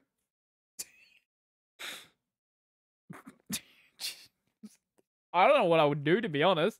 I'll be like, nah, I don't need my stuff. I'm just fine. Croc, you can keep this place. We're all good. We're buddies. Maybe you want to be my roommate. You can stay in that room. I'll lock you in there. I'm never gonna visit. I wonder what would happen if you locked a crocodile in a room like that. Would it try to escape? Like, would it just chill? It would probably try to escape when it gets hungry. I don't know. Maybe it thinks your food. Why are there people driving through this water? Are you guys mental? My nose is itchy now. Road subject to flooding. Yeah, it certainly looks like it's subject to flooding. There is no road anymore. Yeah, being up in the hills, I'm obviously never going to deal with a flood like this because water rolls down hills. But if I eventually, or when I eventually move to the Riverland, there's supposed to be a flood in the next like 20 or a really big flood in the next 20 or 30 years. So maybe I should pick an area that's high up away from the river. That might not be a bad idea. Maybe go live by my parents who are like pretty high up above the river, rather than going and living in town where you're pretty much on the river level. Might be a better idea, to be honest. I think that might be a safe bet to go with. That's for sure. Oh, here's I was gonna say he's a fun one. Here's just a dumb one, to be honest. We are getting close to the. Oh no. That wasn't the plan. So I watch a lot of VTubers, as we know. I've been watching a lot of clips of Juniper. Juniper is the moth VTuber who is inspired by a certain moth dojin that I'm not going to mention. But if you know the one I'm talking about, you know the one I'm talking about. And there's a clip of her right here of her saying Oni-chan. I will watch that afterwards. Yes.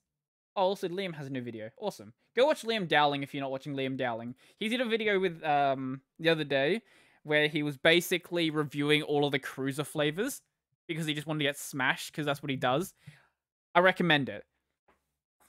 I'll also spoil the conclusion. The best flavor of cruiser is mixing all the cruiser flavors together. Yes, watch Liam Dowling. The thing I was actually going to say, though, I've noticed that Dave Jones from EEV blog has been mentioning this as well. YouTube recommending my own content to me. Now, in his case, he was logged into his main channel and was recommending EEV blog 2 to him, which is dumb because they're both managed under the exact same account. But in my case, it was even dumber. So I was logged into the Brody Robertson account. On my YouTube homepage, there was a video. Not just a video, the video I'd uploaded that day recommended to me. It wasn't like, here's a video you uploaded recently. No, it was just treated like any other sort of video, as if it was like a recommendation. Like, YouTube, I know it's a good video. I'm the one who made it. Why are you recommending that to me? And that's happened a couple of times. I had like a couple of my podcast recommendations as well. Like, I am one of the tags. Why are you recommending this to me? Stop doing this. And yeah, that's about as far as that topic goes. YouTube's recommendations, when they work, are great for me. When they don't work, apparently they recommend your own content to yourself, which is good. Oh my god.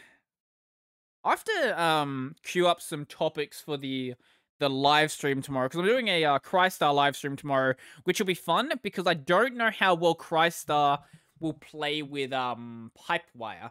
I've tested Pipewire a little bit with Hades, and it was it was basically fine. I didn't notice any problems, but it was only a fairly short test. Wait, now the lights are changing properly. Now that fuck, did it once. There was a perfect position I had there, and then it just there. That's better. Yeah, it worked fine with Hades. Presumably, it'll work fine with that if it's working fine with that, because one should be running through Pulse, also one of them, and if one of those, and if it works like that, it should be working with anything else as well. So, wish me luck. And Pipewire is supposed to be more efficient than Pulse. My computer sort of brute forces everything anyway, so it's not a big deal. Or that's a topic before we end it off. So I know that PC component prices are absolutely fucked right now, but I wanted to just see how fucked they were. Apparently you can buy a CPU just fine. Here's a Ryzen 5 3600, $300. That's cool. Let's go look at GPUs though. So let's go into, this is the Australian GPU market, so you get to see even stupider numbers. Let's go to Nvidia. Okay, so we get a 710, yeah, okay, that's cool. Okay. 1660 for $600. No. Actually, let's order by price, just to see how stupid this gets. Okay.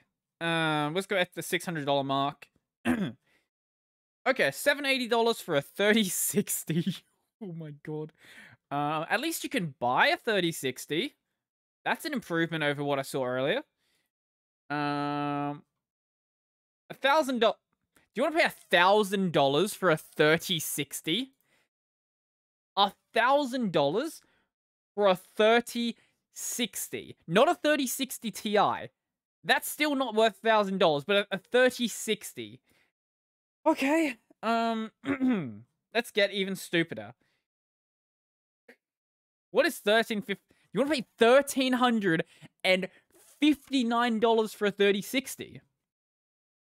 Okay, here we go. 3070. $1,500. It gets really dumb at 3090s. So, the cheapest 3090 is $3,000. That is more than I spent on my entire system.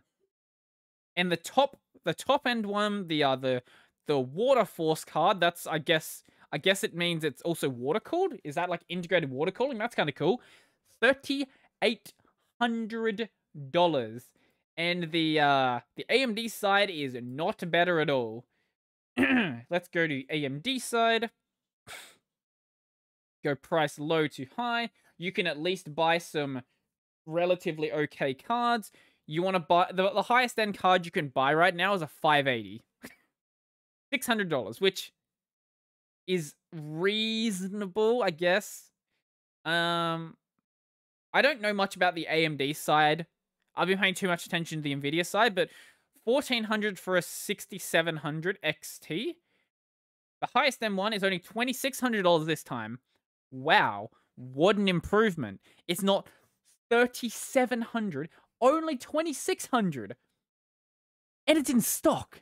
I don't know how long that's going to be in stock for. GPU prices are fucked right now. So if your GPU dies, you are screwed. Because you probably can't buy one. I'll be fine because I have a 570 in here. So I'll just buy the 580 to be honest. I don't want to spend $600 for it though. I hope this system just lasts me until until something happens where prices become relatively more sensible.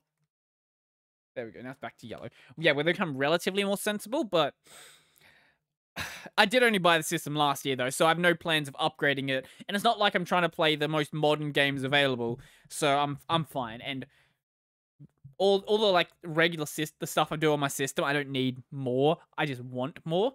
So I will wait.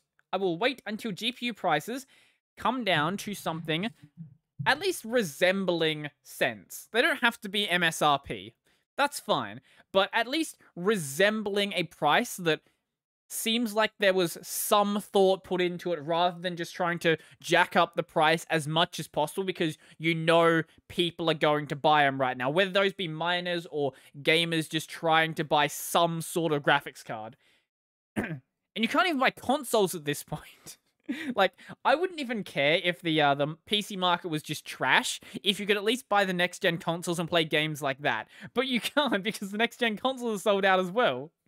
Because scalpers still be scalping in March. This is why I buy consoles like a year and a half after they come out. Hopefully by then, the PS5 will be available. I doubt it, though. I don't know how long the silicon shortage is really gonna last. It could go on for ages still. I don't know. We are pleased to announce that DTube has a hard fork with the approval of all 13 leaders. Okay, DTube. No one cares about you. You're shit. DTube, not DLive. DLive actually is kind of cool. Nobody uses DTube, though. Because they upload... Well, when you upload a video, it's, like, deleted in 3 months. Because they don't want to store footage. Which is dumb. Oh, let's see. No surprise there's been some, Why would you post about that on Gaming on Linux? The Liam Daw, the main guy behind Gaming on Linux, decided to post about RMS coming back on Gaming on Linux. And, yeah. Apparently he's received 50 toxic emails from zealots.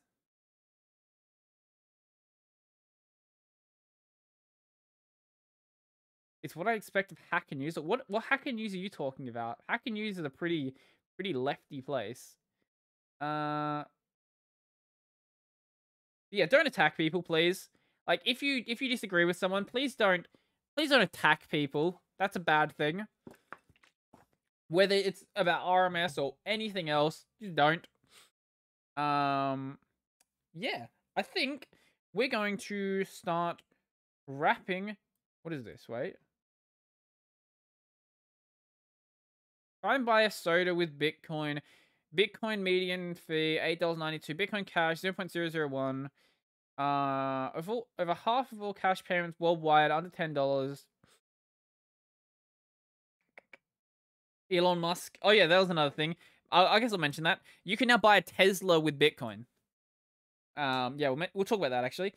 Tesla, Bitcoin. I also talk about this on the live stream tomorrow as well. Yeah. Elon Musk reveals Tesla will increase 1.5 billion Bitcoin holdings, boosting the price. Bitcoin price. Wow, it didn't spike. I would have expected it to spike when that was announced.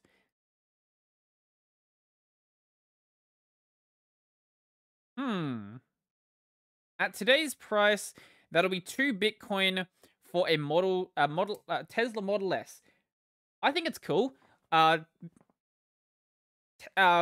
is very into the general idea of crypto anyway, not just memeing Doge, for example, which he's taken out of his bio, so I guess no one cares about it now.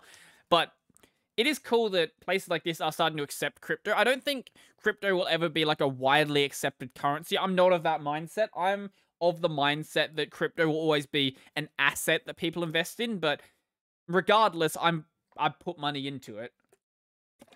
So whether it ends up being a currency or just an investment, the end result for me doesn't matter. And to YouTube, I'm not suggesting people should go and buy crypto, so don't tell me I'm not talking about crypto.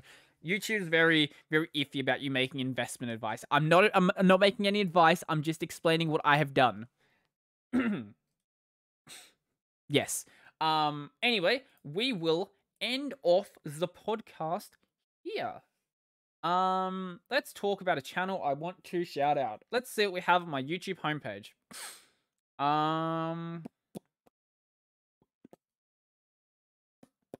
Do you have anything fun here? Oh, That's actually, yeah, no, we'll mention that one. Oh, fucking nose. So, there is a really good channel out there. I think I've mentioned him before, maybe, called JReg. Now, JReg is awesome. He makes political commentary videos, basically making fun of the idea of, like, both, pretty much any side of politics, whether that be left-wing, right-wing, centrism, everything you can think of. He just makes fun of everyone, and is very on point. It is so fucking on point. I highly recommend his channel, and he is apparently on Odyssey. I don't know how long he's been here for. He's got almost 3K subs here, but if you're not subbed to him on Odyssey, do go and do that, because that's cool. And Odyssey is massively growing right now. I am at a bit over 21K at this point, which is so fucking mental. And the podcast is at 16 and a half. I want the most recent one, the NASA's Seaman rocket. I love the Seaman rocket. The Seaman rocket is so awesome. But yeah, Odyssey's growing massively. So if you're watching this on YouTube, I highly suggest checking out on Odyssey, especially if you want to see the episodes before anyone else. Whether that be before the audio upload, it's always going to be on Odyssey first. I want Odyssey to be... I want to give Odyssey some advantage. Plus, there's bonus content on Odyssey where basically I upload the sound check I do before the episode. Usually, it's just a bit of fun stuff that happens, nothing too crazy, but I like to have some bonus content there. I do need to do some bonus main channel content for Odyssey as well. I used to do it, and I sort of stopped for a while, but I should start up again. Yeah. Anyway, go check out JReg. Go check out Odyssey in general. You'll probably find someone you like there. There's a lot of content here at this point. And, yeah. So before I go, I would like to thank my supporters. So a special thank you to... I'm just delaying until I can actually get to my list. Chris, Joachim, Donald, Michael, Andrew, Nathan, David Montazar, Will, Brennan, Chico Bento, Jamie Joseph, Mitchell Peter, Stephen Tony Tushar, and all of my $2 supporters. If you'd like to go support my work, there'll be links down below to my Patreon, Subscribestar, LibrePay, all that sort of stuff. I've got my podcast, which you're listening to right now, available on Odyssey.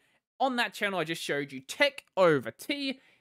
And it's available on YouTube as well if you're listening to the audio version. If you are a video listener and you want to go listen to the podcast on the bus, it's available on basically any podcast platform in the world. And if it's not there, send me a message and it will be there. I think that's pretty much everything. I have a live stream to do in the morning. It'll probably be a Crystar live stream because that's normally what I do on a Friday. I don't know why I'm telling you this because the live stream will be a week ago by the time this comes out, and I think that's everything. I think it is. Yeah. Guess next... Oh, yes, guess next week. Guess next week. It's probably going to be The Real Geek. I should have that scheduled. I'm also trying to get a guy called The Tech Hut on. He seems like a cool dude. He follows me on Twitter, which is cool. I will DM him, try to get him on the podcast. I still need to get into contact with Lunduke again, get him to fucking respond to his emails. And there's some other fun people I want to talk to as well. People I need to just DM, see what they'll say, and see if they'll do it. So I think that's going to be basically everything, and I'm out.